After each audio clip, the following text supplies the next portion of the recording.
Assalamualaikum warahmatullahi wabarakatuh. Waalaikumsalam warahmatullahi wabarakatuh.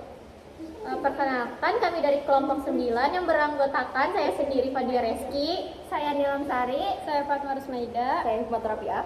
Di sini kami akan mempresentasikan mengenai materi waduk. Oke, waduk adalah wilayah genangan badan air sepanjang tahun serta dibentuk atau dibangun atas rekayasa manusia.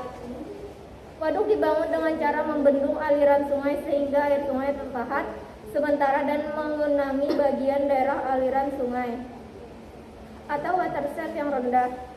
Beberapa waduk dapat dibangun di sepanjang aliran di dataran tinggi atau hulu sungai. Waduk tersebut memiliki bentuk menjari, relatif sempit dan bertebing curam serta dalam. Waduk yang dibangun di dataran rendah atau hilir sungai memiliki bentuk bulat relatif luas dengan badan air relatif dangkal. Waduk dapat digolongkan sebagai lahan basah kawasan lakustrin. Lahan basah merupakan daerah penghasil ikan yang produktif dan beberapa diantaranya berfungsi sebagai daerah peminjahan dan daerah asuhan. Karena lahan basah waduk kaya akan makanan, juga dapat melindungi ikan-ikan muda dari pemangsa dan tekanan beberapa sifat fisik perairan. Waduk Kriam Kanan.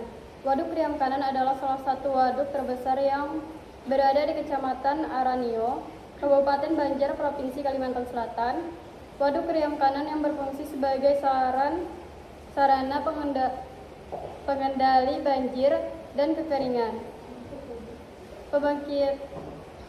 Pembangkit tenaga listrik dan pemasok kebutuhan air untuk keperluan domestik dan industri, keperluan irigasi untuk pengairan sawah dan pengembangan perikanan, serta sebagai sumber pembangkit tenaga listrik.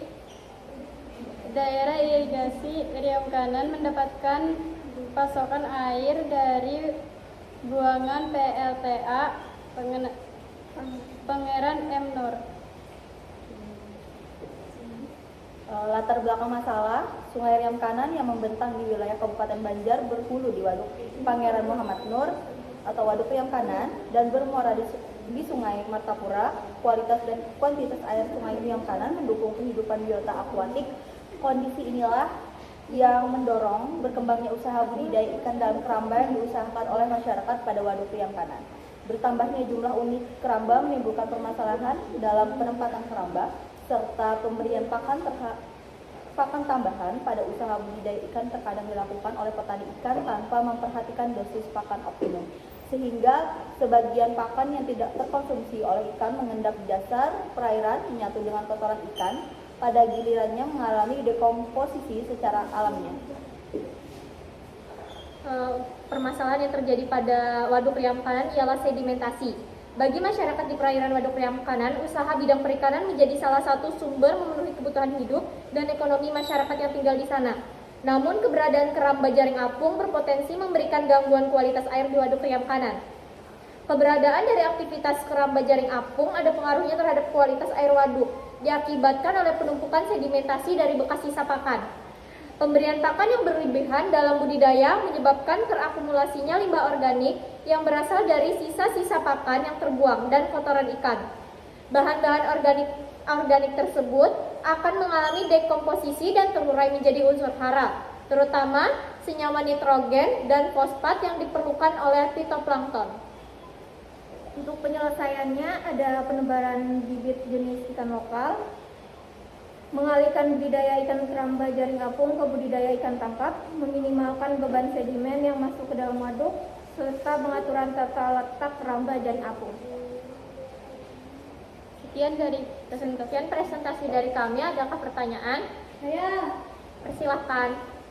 perkenalkan, nama saya Hairuni Samawata dari kelompok Rawa. Pertanyaan saya itu jenis pakan ikan apa yang paling berkontribusi pada sedimentasi di Waduk Riam Kanan tersebut? Izin menjawab, jadi jenis pakan ikan yang paling berkontribusi pada sedimentasi itu ialah yang pertama adalah pakan rucah. Pakan rucah yang khas dapat menyebabkan sedimentasi yang signifikan karena mengandung bahan organik yang tidak dimakan oleh ikan. Yang kedua adalah pakan pelet. Pakan pelet yang digunakan dalam budidaya ikan dapat mengendap di dasar perairan mengakibatkan sedimentasi. Contohnya pelet yang mengandung bahan organik seperti protein dan karbohidrat dapat mengendap dan mengakibatkan sedimentasi. Kemudian yang ketiga adalah pakan granul. Granul yang digunakan dalam budidaya ikan dapat mengendap di dasar perairan mengakibatkan sedimentasi. Kemudian yang keempat adalah pakan kering.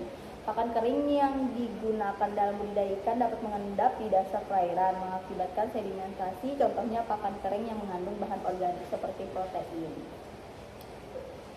Kemudian ada pakan basah. Pakan basah yang digunakan dalam budidaya ikan dapat mengendap di dasar perairan dan mengakibatkan sedimentasi. Kemudian ada yang terakhir adalah pakan yang mengandung bahan organik.